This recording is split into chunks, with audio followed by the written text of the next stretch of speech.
చూస్తే హైదరాబాద్ దస్పల్లా హోటల్లో జనసేన అధినేత పవన్ కళ్యాణ్ నేతృత్వంలో ఏర్పాటైన జేఎఫ్సీ సమావేశం నిర్వహించారు. ఏపీకి ఇచ్చిన విభజన హామీల లెక్కలపై నేతలు చర్చించారు. మాజీ ఎంపీ ఉండవల్లి అరుణ్ కుమార్, సిపిఎం నుంచి మధు, వై వెంకటేశ్వరరావు, సిపిఐ తరపున రామకృష్ణ, చంద్రశేఖర్, కాంగ్రెస్ నుంచి గిడుగు రుద్రరాజు, జంగా గౌతమ్, ఉత్తరాంధ్ర చర్చా వేదిక నుంచి కొనతాల రామకృష్ణ, ప్రత్యేక హోదా సాధన సమితి అధ్యక్షుడు చలసాని శ్రీనివాస్, పలువురు రాజకీయ, సామాజిక, ఆర్థిక విద్యావేత్తలు, పలువురు న్యాయవాదులు పాల్గొన్నారు. ఇప్పుడు అక్కడే పవన్ కళ్యాణ్ మాట్లాడుతున్నారు. లైవ్ లో చూద్దాం. ఇన్ఫర్మేషన్ అవసరమే లేదు, క్లియర్ గా కనబడుతుంది. మూడోది, నాలుగోది దుగ్గరాజపట్నం పోర్ట్. ఇది పోర్టు చట్టంలో పెట్టినప్పుడు అందరికీ తెలుసు పక్కన పులికాట్ లేక్ ఉంది, ఇస్రో ఉంది అని. ఈ పులికాట్ లేకు 2016లో రాలే, శ్రీహరికోట 2017లో రాలే. పోనీ దుగ్గరాజపట్నం సాధ్యం కాదనుకున్నాం. ఎందుకంటే ఆంధ్రప్రదేశ్కు 974 కిలోమీటర్ కోస్ట్ లైన్ ఉంది. ఒక సింగపూర్, తైవాన్ లాంటి దేశాలు ఒక్క పోర్టుతోనే వాళ్ళు లాజిస్టిక్స్ లో అంత డెవలప్ అయితే ఆంధ్రప్రదేశ్కు చాలా పొటెన్షియల్ ఉంది. మరి దుగ్గరాజపట్నం పోర్ట్ కాకపోతే ఇంకో పట్టణం ఏదో ఒక పట్టణం చెప్పి సెంటర్ ఎందుకు ఇవ్వకూడదు? ఇదొక పాయింట్. నెక్స్ట్ పాయింట్, మీకు ఒక పెట్రోలియం అండ్ క్రాకర్ ఇండస్ట్రీ పెడతామని చెప్పి షెడ్యూల్లో పెట్టారు. పెట్రోలియం అండ్ క్రాకర్ ఇండస్ట్రీ పెట్టడానికి రాష్ట్ర ప్రభుత్వం అంటున్న వాదన ఏంటి అంటే, with the centre has not contradicted, ఇది హెచ్పిసిఎల్ గేల్ కన్సార్షియం పెట్టాలి.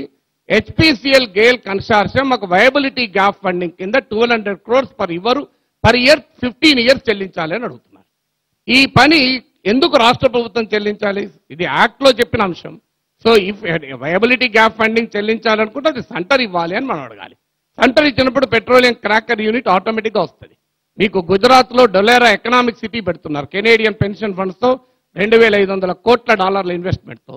బుల్లెట్ ట్రైన్ జైకా దాదాపు ఇండియాకుండే కంట్రీ ఎక్స్పోజర్ లో అత్యధిక భాగం పెట్టి పెడుతున్నారు. గుజరాత్ ఇంటర్నేషనల్ ఫైనాన్షియల్ సిటీ పెడుతున్నారు.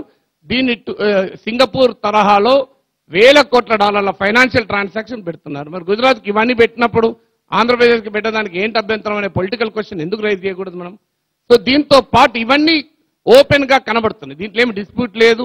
కేంద్రం ఒకటి అనేది, రాష్ట్రం ఒకటి అనేది ఎక్కడా లేదు.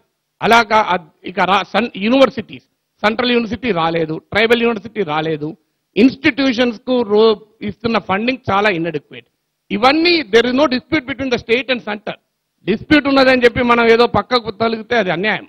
డిస్ప్యూట్ ఉన్నాయి ఏంటి? రెవెన్యూ డెఫిసిట్ దగ్గర డిస్ప్యూట్ ఉంది. స్టేట్ గవర్నమెంట్ 16,700 కోట్లు అన్నది. ఇది క్యాగ్ అంచనా నాకు తెలిసినంత వరకు. దాన్ని సెంటర్ రివైజ్ చేసి 7,500 crore అన్నది. ఇప్పుడు ఎందుకని అలాకెళ్ళి లోన్ వేవరు అవి ఇవి తీసేశారు. స్టేట్ గవర్నమెంట్ ఏమంటుందంటే మేము కొన్ని బిల్స్ ను పోస్ట్పోన్ చేశాం, అందుకొరకు లోన్ వేవర్ తీయకూడదు అంటుంది. సో 7,500 కాకపోతే ఇప్పుడు ఏమంటుంది, 3,977 crores పే చేశాం, ఇంకో 138 crores పే చేస్తే రెవెన్యూ డెఫిసిట్ అయిపోతుంది అంటున్నారు. సెంటర్ ఏమో 138 crore అంటుంది, స్టేట్ ఏమో 12,500 crore అంటుంది. దీనికి ఏంటి సొల్యూషన్? వైవి రెడ్డి గారు ఉన్నారు, ఫైనాన్స్ కమిషన్ కు చైర్మన్ ఉండి. ఆయన మించిన centre state financial list expert లేరు. వైవి రెడ్డి నాయకత్వంలో కమిటీ వేసి తేల్చమనండి. ఎందుకు ఈ పంచాయతీ? సో అది నాగేశ్వర్ తేల్చేది కాదు, ఇంకోటి పవన్ కళ్యాణ్ గారు తేల్చేది కాదు కదా. సో ఆ పని చేసేస్తే క్లించ్ అయిపోతుంది, రెవెన్యూ డెఫిసిట్ క్లించ్ అవుతుంది. ఇక నెక్స్ట్, స్పెషల్ కేటగిరీ స్టేటస్ ఉన్న రాష్ట్రాలకు సెంట్రల్ స్పాన్సర్ స్కీమ్స్ లో 90% ఫండింగ్ వస్తుంది. ఈ 90% ఫండింగ్ కు స్టేట్ కు 5 years కి ఇస్తామన్నారు. ఇది కూడా అన్యాయం. స్పెషల్ స్టేటస్ 5 years అని ప్రైమ్ మినిస్టర్ స్టేట్మెంట్ ఇచ్చాడు కనుక ఈ ఇన్ ల్యూ ఆఫ్ స్పెషల్ స్టేటస్ మేము 5 years ఇస్తామంటున్నారు. మరి వెంకయ్య నాయుడు గారు 10 ఏళ్ళు అడిగారు, మోడీ చంద్రబాబు నాయుడు 15 ఏళ్ళు ప్రామిస్ చేశారు. ఈ ఇన్ ల్యూ ఆఫ్ కూడా 15 years ఉండాలని మనం అడగాలి. అది 5 years ఉంది. పోనీ 5 years కు క్యాలిక్యులేట్ చేసుకున్న 2015 కు 2020కి 16,447 crores వస్తుంది. ఈ సెంట్రల్ గవర్నమెంట్ ఏమని ప్రపోజ్ చేసిందంటే, మేము ఎక్స్టర్నల్ ఎయిడెడ్ ప్రాజెక్ట్స్ లో దీన్ని మీకు అడ్జస్ట్ చేస్తామన్నారు. స్టేట్ గవర్నమెంట్ తెలివి తక్కువే ఒప్పుకున్నారు దాన్ని. ఎందుకంటే ఎక్స్టర్నల్ ఎయిడెడ్ ప్రాజెక్ట్ 2020 లోపల ఏది గ్రౌండింగ్ కాదు. సో ఎందుకంటే మొత్తం నాకు తెలిసినంత వరకు, సబ్జెక్ట్ కరెక్షన్, యునైటెడ్ ఆంధ్రప్రదేశ్ లోనే 1,500 crores మించి ఎక్స్టర్నల్ ఎయిడెడ్ ప్రాజెక్ట్ వాడుకోలేకపోయాం. ప్రసంగమే ఒక ఉదాహరణ. 4 ఏళ్లలో గొప్ప పరిణామం జరిగింది. మనంతా రాష్ట్రం విభజన అయిపోయింది, గందరగోళం అయిపోయింది అనుకుంటున్నాం. తెలంగాణ ఆంధ్రప్రదేశ్ ప్రజల మధ్య అద్భుతమైన సుహృద్భావ ధోరణి వేళ ఉన్నది. ఈ పోరాటం ఈ రాష్ట్రం వేరు, ఆ రాష్ట్రం వేరు కాదు. అందుకు 2 రాష్ట్రాల పౌర సమాజాన్ని, పత్రికల్ని, రాజకీయ పార్టీల్ని, ప్రభుత్వాల్ని మనం మనసారా అభినందించాలి. వాళ్ళు రోజు తిరుగుతుంటాం మనం తప్పులు చేస్తే. ఈ విషయంలో గతంలో ఏమైనప్పటికీ కూడా ఒక గొప్ప సామరస్య వాతావరణం తీసుకొచ్చినందుకు అందరూ అభినందిస్తూ ఇవాళ కూడా నాగేశ్వర గారు దాని దోహదం చేశారు. తెలంగాణ గురించి మాట్లాడంటే ఆయన ఒక మొక్క దాని గురించి మాట్లాడి ఆయన ఆంధ్రప్రదేశ్ గురించి ఎక్కువ మాట్లాడారు. మనసారా అందరిని అభినందిస్తున్నాను. నాగేశ్వర్ గారు 12th నేనండి అరుణ్ కుమార్ని. నాగేశ్వర్ గారు 12th finance commission recommendation of షోర్ దాన్ని కూడా షేర్ ఇవ్వాలి స్టేట్ కని చెప్పింది. అది నాకు తెలియదు, కానీ మేము పార్లమెంటరీ స్టాండింగ్ కమిటీ మేము అదే చేసాం. పార్లమెంటరీ స్టాండింగ్ కమిటీ చైర్మన్ గా ఉండి నేను పెట్రోలియం స్టాండింగ్ కమిటీ 2013 ఆగస్టులో సేమ్ అదే చేసాం. ఆన్ షోర్ ఎలా వస్తుందో ఆఫ్ షోర్ కూడా అలాగే ఇవ్వాలని. దీని మీద ఒక్క నిమిషం, మేము లెజిస్లేటివ్ కౌన్సిల్లో వైఎస్ రాజశేఖర రెడ్డి గారు ముఖ్యమంత్రి ఉన్నప్పుడు మా ప్రోగ్రెసివ్ డెమోక్రటిక్ ఫ్రంట్ చెందిన ఎమ్మెల్సీలం అందరం వెళ్ళి ఈ ప్రపోజ్ దిస్, రాజశేఖర రెడ్డి గారు నన్నే డ్రాఫ్ట్ చేయమంటే నేనే డ్రాఫ్ట్ చేశాను ఆ resolution. This resolution was unanimously adopted by the united Andhra Pradesh legislative council. So that is the document, legal document. The constitutional body has adopted it. And in that we have clearly asked, offshore, onshore లేదు. Offshore అయితే గాల్లోకి వెళ్ళిపోవు కదా, pipe line Andhra Pradesh భూభాగం నుంచే పోతాయి. So అందువల్ల ఇదొక wrong argument.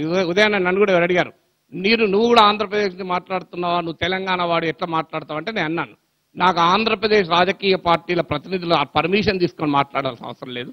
Sri Lanka తమిళుల గురించి కూడా మాట్లాడుతున్నా, దానికేం సంబంధం? సో దానికి సంబంధం ఉండదు అన్నాడు. అందువల్ల it's an issue 12th finance commission మనం గట్టిగా అడగాలి.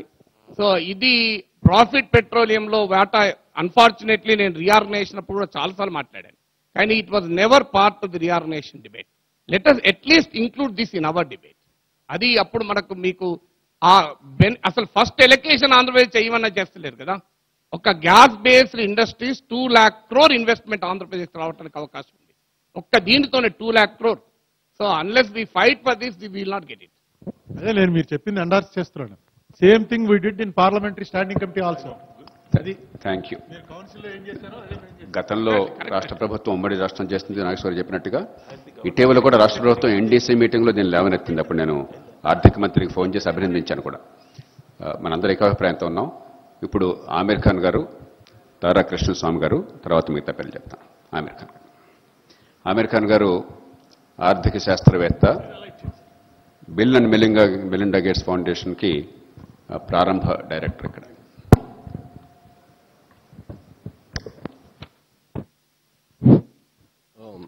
జేపీ నేను కూడా ప్రమోద్ లాగా తెలుగు ఎక్స్క్యూజ్ చేస్తా.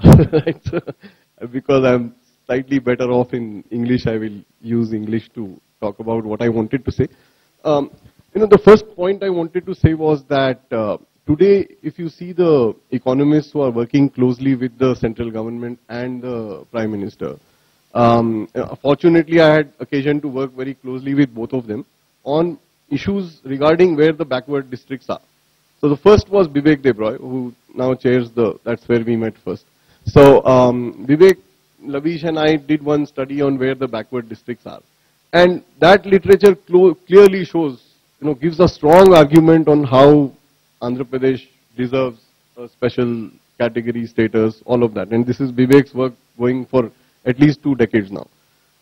The new vice chairman of the Niti Aayog, Rajiv Kumar, his work on education and health, which again I did with him, again clearly shows why Andhra Pradesh needs to be taken specially. So there is very little argument as far as that issue is concerned. There is enough literature to show, and Professor Nageshwar Rao is right that academic work is already done. If we can just get it together, I think we'll be able to do a lot of work.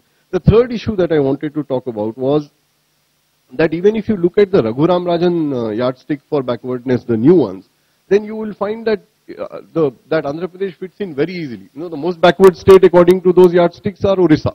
And most of the Orissa district social indicators are exactly the same as most of Andhra's.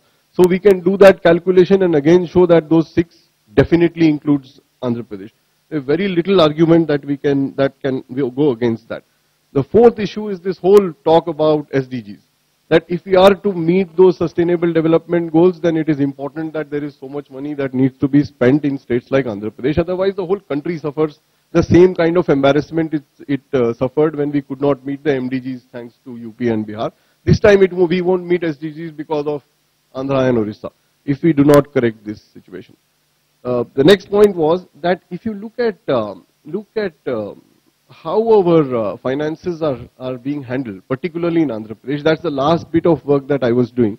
And in that, if you see, as far as Andhra Pradesh's finances are concerned, the big issue is that that Andhra already has a very high tax to GDP ratio. So there is no blaming Andhra Pradesh on, on the fact that tax collection is low and so on. To improve this is going to be very difficult because marginal improvement there will involve huge investments. What we have is a serious problem with investments in health and education, where we are the poorest. And you can't have a state which has health and education investments of 15% of GDP and 3% of GDP, especially when the finance minister is talking about increasing that substantially, and not allow any central expenditure on this. We will continue to be hamstrung because 82% of our revenues are being spent of our budgets are being spent on revenue expenditure already. There is so little that we spend on capital. In fact, if you see the interstate comparison, then Andhra's expenditure on capital assets is about the lowest. 12% of our budget is what we spend on capital. So there is very little hope that we will improve our indicators or improve our tax collection without getting any special assistance. So in all this, and when you see the literature on Andhra Pradesh, when you see the budgets, especially the last 3 years, there is a very clear argument that comes that goes to the center that there is no excuse for not allowing a special category or special package or however you call it. The last point I wanted to make was that if you take a look at our non-tax revenue, the revenue aspect on which Andhra does the worst in the country, much worse than Haryana, Orissa, etc., is non-tax revenue. Non-tax revenue in Andhra Pradesh steadily over the last 3-4 years has been 4% of the total. Now that is, compare that to Haryana, which is 10%. So tax revenue, the last point I wanted to make was tax revenue we have maximized. There is no way we can do further. Non-tax revenue, we are at the rock bottom. Non-tax revenue only improves when you do some investment. When you do some investments in mining, some investments in ports, some investment in infrastructure. And for that, you need some substantial amount of money. Thank you. Thank you, Professor Amir Khan. Tara.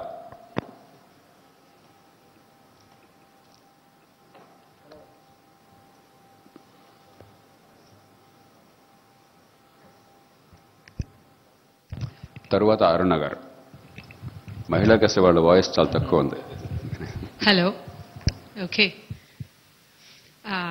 Excuse me, I'll speak in English as well. So I wanted to add to what Mr. Nageshwar and Mr. Amir Khan said, connecting the two. So we do have some information from the center in the public domain available. Mr. Nageshwar had made a point that in the absence of a counter from the center, we will have to go with the state claim on what is owed to the state. As recent as February 2nd, there was a question in the parliament by, I think, Mr. Yaram Venkatasubarao.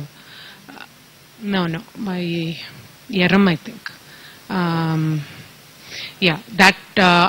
Yaram Venkatasubareddy, about exactly the specific promises made at the time of the act, and the detail of the total debts, total promises kept, unkept, what the center has disbursed so far. And if you look at the answer in the, I think Mr. Arun Jaitley answered it, and I have made a calculation based on that, and others can look at it as well. So they have actually split it by year, 2014, 15, 15, 16, 17, 18. Every year, what is the amount sanctioned for resource gap, some of which Mr. Nageshwar referred to, like the 3,979 crores that was disbursed as resource gap. Every year, the amount for the resource gap has been cited. The 7 backward districts, as he mentioned, it's 1,050 in total, 350 per year, and 50 per backward district, basically. And then for capital infrastructure, for Polavaram, and then the individual institutions, small amounts, including IIP, in Vizag, IICR.